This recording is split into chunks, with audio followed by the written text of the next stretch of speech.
January 2025 marks 50 years since the forming of Little River Band. Track 1, side 1 of your first album, It's a Long Way There, is 8.5 minutes long. Yep. That is a brave thing for a new band, even though people knew, of course, Khabib had been in Zoot, you'd been very, very prominent in Axiom and Twilights. That's a brave move, isn't it? 8.5 minutes for track 1, side 1? Yeah, when you look at it like that, you're correct. But I didn't think about that. It was the first song that Beeb and Graham tried me out on when I met with them in a living room in South London. I can't remember exactly where it was. Yeah, they played this and can you sing this harmony? And I did, of course, and it sounded great. And so Long Way There became our initial calling card, I guess. And it became the words that you lived by, because it was a long way there, but eventually you got there in the US. I'm interested in the fact that you were unashamedly Australian, but you made it big. You cracked America, where no Australian group had done that before. You guys managed to do it. Was that a lesson to other bands? Hey, you don't have to sound American, be Australian and go over there and work hard. Yeah, but I think we're still strongly influenced by American music rather than Australian culture. Yeah. We sounded international. That's the way others have described it. When we got to America, people were astounded that we were from Australia. Yeah. And then we certainly used that to promote our uniqueness. Yes. We threw cans of Fosters at them just for fun. Long Way There was a minor hit. It got to about number 28 or something on the Billboard chart, which was no mean feat. We had a champion, a musical director of KGFM, whatever, in Jacksonville, Florida, who flogged our music and flogged AC/DC at the same time.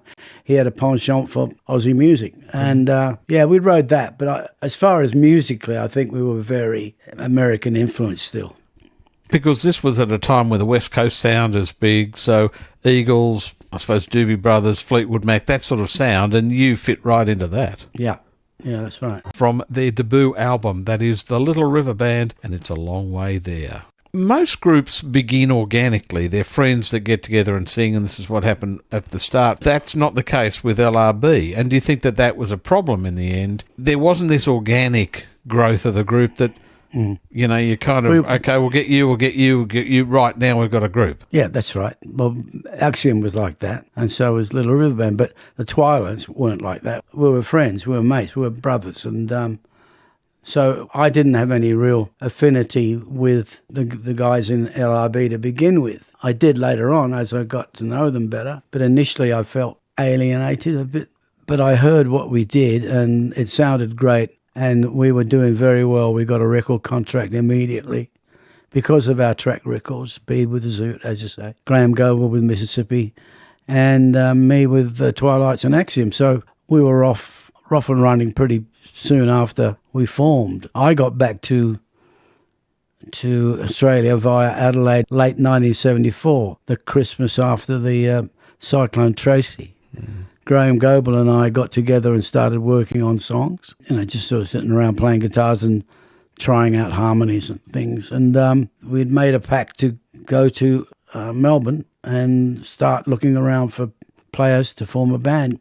B. Beatles was there as well. Derek Polici was part of Mississippi as well. So You had a drummer? Yeah, we had a drummer. Didn't want a drummer, but we had one.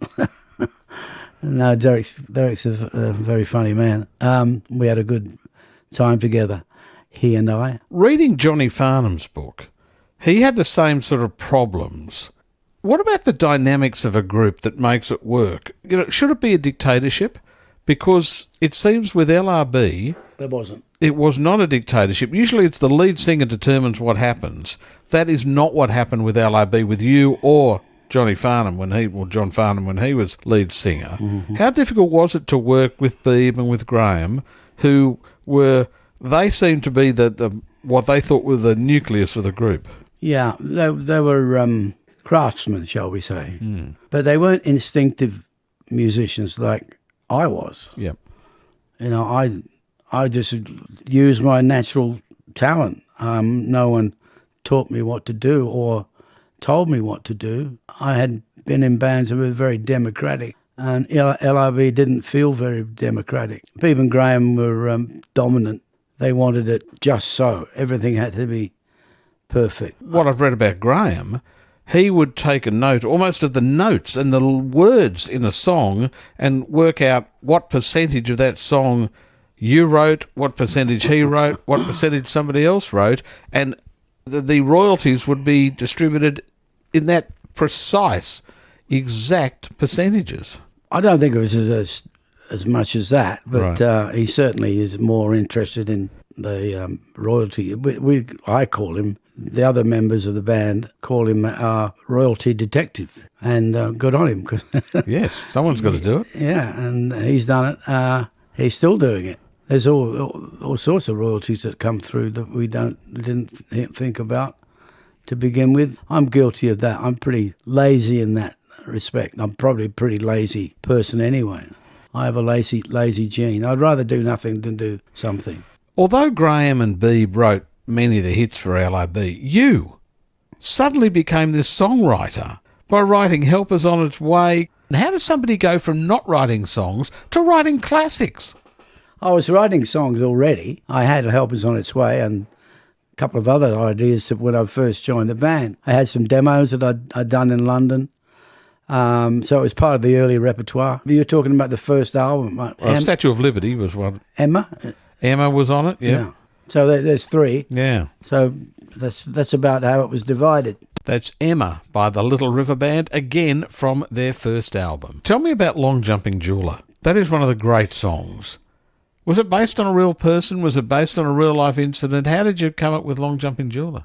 Somebody told somebody about a story about a jeweler, and he made the papers, became a famous social hero back in the 40s or 50s, whereby he would jump from the jetty to the ferry at the last minute. Everybody used to clap him and whatever, and I put a romantic twist to it because he wanted to impress a lady. The inevitable happened. The Aussie thing, he fell in the bloody harbour, didn't he? Yeah, it was a good song. That was recorded pretty live.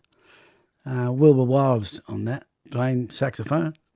Yeah, a lot of people like that song. The Little River Band and the Glenn Shorrock song Long Jumpin' Jeweler. And Glenn Shorrock is our very special guest. I want to know how you cracked America, because many had tried. Many would try afterwards. Cold Chisel, most famously, tried and they couldn't do it. In Excess did it, but that was in the 80s. It was a very different sound. Ross Wilson. Yep. Didn't work. Brian Cadd. Russell Morris. We did that very well, didn't we? We should do a duet. So how did LRB do it? Was it just by hard work getting there and touring? Yeah, there was that. We had a good manager, Wheatley. You know, he sacrificed a lot of his life, or ended up sacrificing his life. That's a bit dramatic. But yeah, he was very tenacious to get a deal for us, and he finally did. But we had the songs. The songs were strong. And we had about 50 songs to begin with in those early days. Help Is On Its Way cracked it open, because before that we were a sort of a cult following band, college band they used to call it, college radio. And we were famous on that. Our first gig was at a college in North Carolina or somewhere. And we were supporting Average White Band. And we went on before them, the very first gig. The power broke down halfway through our set, and Derek had to continue doing it with drum solo. Derek, he's never done a drum solo in his life, so he just did dum, dum, dum, dum, dum, while they fixed the thing, and we carried on and did very well. We got a standing ovation, and people started to talk. And who else did you open for? Doobies. They were happening guys. They were really democratic and let us use their gear, their amps and everything. In late 77, you come back to Australia, one of the biggest bands in the world. You're playing the Rock Arena shows with Fleetwood Mac, who were without doubt the biggest band in the world at that time. Yeah. Tell me about that, because they were to huge crowds in Australia. Yeah, they're as big as the ones we were getting used to in America. Yeah. 85,000 was our biggest audience ever. That was the Dallas Cotton Bowl.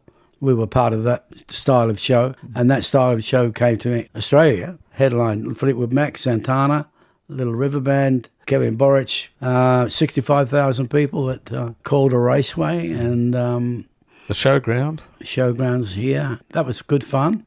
Came by a helicopter, did all of that stuff, and what I remember really was that Fleetwood Mac, they got up our nose a bit. We had to clear the area when they walked through and all that. I think it was up their nose that was the problem, wasn't it? Oh yeah, they did a lot of that. Stevie Nicks, for instance, after one song and then halfway through the next song, she was off stage at this table with a humidifier. She had someone massaging her, and then she'd go back on again and finish the song. We go for an hour and a half, and the roadies have drunk all our beer. This was the Countdown era as well. Was that show important to you? And what was your relationship like with Molly then? Oh, good. Ian was a great stalwart of Australian music from word go, definitely. From the Go Set days, he was prominent in our lives, and he still is, as well as he was. Who is? He fell off the ladder and hit his head, unfortunately. Yeah, I know a lot of people, fall off the wagon. He fell off the ladder. Fell off the ladder. Well, it's a warning not to carry a phone, a drink, and a dog in your hand, or whatever he had. And a ladder. And a ladder, yeah. Cole Joy, the same. Cole's a lovely man because of it. I really didn't know Cole in those early days of his career, but he wasn't as open, I don't think, until he hit his head. And now he's just a lovely man. I'm a real fan of him. He's older than me as well, and he thinks I'm funny, so that's good. Why did you leave LRB when you left? Well, I did leave, but it wasn't my choice. You were asked to leave? Yeah. By? The band. And Glenn Wheatley, they voted me out. Graham Goebel wanted John Farnham, and so did B. Birtles, to a lesser degree, and Derek. The three of them sort of had the power of vote over me. But you were there at the start. You'd been in the group for, 7 or 8 years at that point. You were Little River Band for many people. You're the lead singer. You'd written their biggest hits. And then the group decides they don't want you anymore. Must have been a terrible feeling. Yeah, it wasn't good. I was pretty angry. Graham just wanted John to sing his songs the way he wanted them. And because he'd produced a Johnny Farnham album. Yes, that's right. And, fell in love with the voice, really. And John's a great guy. His personality is so upfront. I'm a little more reserved, I think. But again, reading his book, they didn't want him to be wild on stage or anything like that. Mm-hmm. They basically put some masking tape on the stage and said, do not go outside this box. Mm-hmm. The reason for me being shoved out was I was too demonstrative in that respect. As later when I went to see John Farnham in the band, man, he was up the bloody back of the stage, in the audience, all over the place. Spinning the microphone stand round and all that. So how did it feel watching your group on stage with another lead singer? Was it like watching somebody else with your wife or what? You could put it like that. Yeah, it was a bit. Did he ever say anything to you, apologise and say, look, I'm sorry, this is just the way it is? Yeah, sort of. He said, I just want to say that I really respect you, he was talking to me, and that I'm really wanting to do this because I want to sing in America. I wanted to sing to the Americans. The amazing thing is, though, to me, is that with you as the lead singer, LRB are very successful. Farnham joins them, they're not successful. What he wanted didn't happen. How did Beeb and Graham feel about that? When eventually they're going to come back to you and say, look, John's left, we want you back as lead singer. Yeah, there you go. The interview's over. How did you feel? You've told everything. How did I feel? Yeah. How did I feel? I felt like a rolling stone. Like a complete unknown? Yes. I felt angry and bitter towards them for a short while, but then I started to just think rationally. And But you'd had quite a few side projects.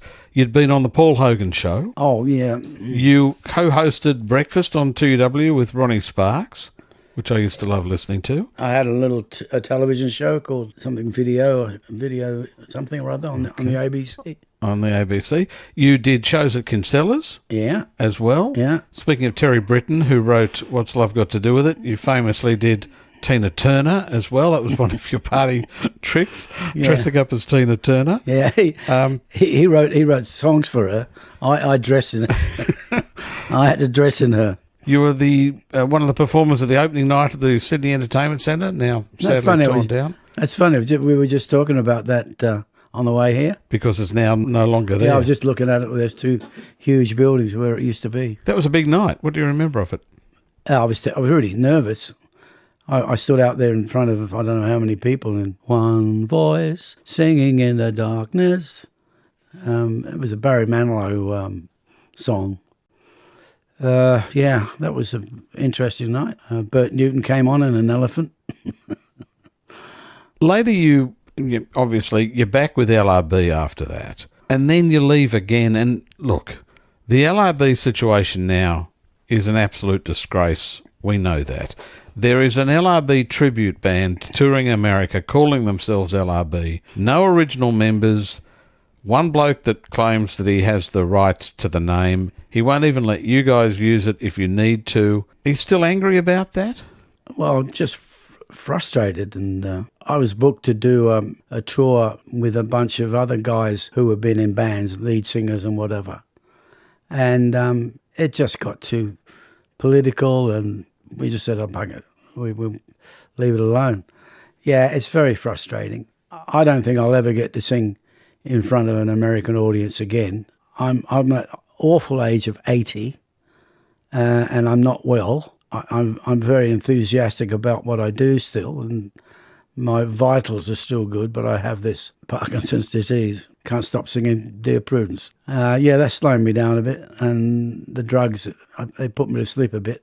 But I've got that track record, and I've got that body of work behind me, and it still works for me. I sing the songs the way they were recorded. I don't mess around with them. The new LRB do. They mess around with the songs a bit, and that really annoys Graham, which it's kind of amusing, really. Yeah, it's over in a way.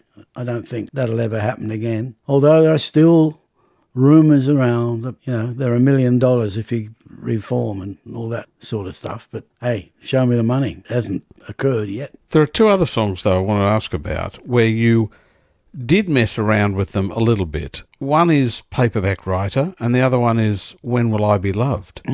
And you've redone them, or you covered them, and they sound different. They sound brilliant, but they sound different to the originals. And not enough covers do that, I don't think. If you're going to cover a song, do something different, surely. I am a singer of songs, and I don't really mind where those songs come from if they move me and I can sing them well. I don't care where it comes from. When Will I Be Loved was my idea in the early days of LRB as to be our first single. And that came to be nearly, but Linda Ronstadt got out there before, and she did a great version of it as well. Glenn Shorrock out the front of the Little River Band, and the song that should have been their first single, the Everly Brothers hit When Will I Be Loved. Now, we know you're a big Beatles fan. As a solo artist, you covered Paperback Writer. Tell us about your version of that song. I just had the idea of doing it with a bit of a Stax horn section, playing the riff rather than guitars. Just my idea of, expanding the material a bit. Glenn Shorrock and Paperback Writer. Glenn Shorrock is our very special guest this morning. Finally, one last little bit of reminiscing. What do you think of when you look back at your career? And do you have any regrets? Yeah, I think quite a lot of my career, especially at this stage of it and in the condition that it is in. I'm still doing good work. I'm still earning good money. I'm still promoting Little River Band songs. That's 90% of my show is Little River Band. And people like Terry Britton, I still I still would have loved to have been with him. They say, have you got any regrets? And I say to myself, yes, I should have gone, when the Twilights split up, I should have gone with Terry to England. But then we wouldn't have had Little River Band. No, that's true. So I can't complain. I'm not complaining. I'm just saying that if there was a regret career-wise, that would have been it. But as you say, LRB wouldn't have happened. Can you remember when Cool Change came into your mind, into your head? The Cool Change is just another vernacular in the same way as Help is on its way, is a phrase used. But Cool Change, it's a fantastic song. It's a great, great song. Cool Change was the song named as one of the 30 greatest songs in Australian history. That must have made you immensely proud. Yeah, very much. Yeah, I think it is a good song, a great song, I don't know. It is a great song. Okay, I'll take it. I wrote that fairly easily in a fairly short time. The interesting thing is it was the band said we don't want to do it when I first presented it to them. They didn't want to be a part of the recording. Luckily, I had John Boylan on my side, who lobbied for me. The other guys in the band said it was too personal. I said, of course it's personal. I wrote it. It's about me and my feelings. I just don't get that for a reason. It's a silly reason. But no, it's been proven. It is said that John Lennon, one of his favourite songs was Reminiscing. Now, you didn't write it, but you sang it. He is listening to your voice and thinking, I love this song. For someone who lined up to see the Beatles in Adelaide, who was there at Abbey Road, who played with Ringo, who bumped into George, for John Lennon to say that that's one of his favourite songs, what does that mean to you? It's great. You wouldn't think it's a John Lennon type song. My wife and I have just been in England last year, and part of that holiday was a visit to Paul McCartney's house and John Lennon's house. I went on the same tour last year as well. There you go. I stood in Lennon's bedroom. You remember it? Yes. Tiny little bedroom. When I was there, I couldn't help but think, out of these two tiny rooms in a fairly obscure city in England that wasn't famous until the Beatles, really, and it was like the Big Bang Theory. From this tiny thing, an entire universe exploded. Changed our lives socially and in every way. They changed our lives. You know, we're all doing this because of them. We're all looking like we are because of them. And they wrote such wonderful songs. The planets aligned, you can say all those lovely phrases, and they lived it. I don't think there'll ever be anybody like that anymore. I think they saved rock and roll in a lot of ways. I think it might have dwindled. Elvis had gone and a lot of others that weren't very well, but they kept it alive and turned it into an art form rather than just a dance music. Glenn, it's been an absolute pleasure talking to you. I hope that at least one more time you get to sing with LRB. But until then, you are still touring, you are still playing, and people should see a living legend while they can. Glenn Shorrock, thank you so much. My pleasure. Thank you.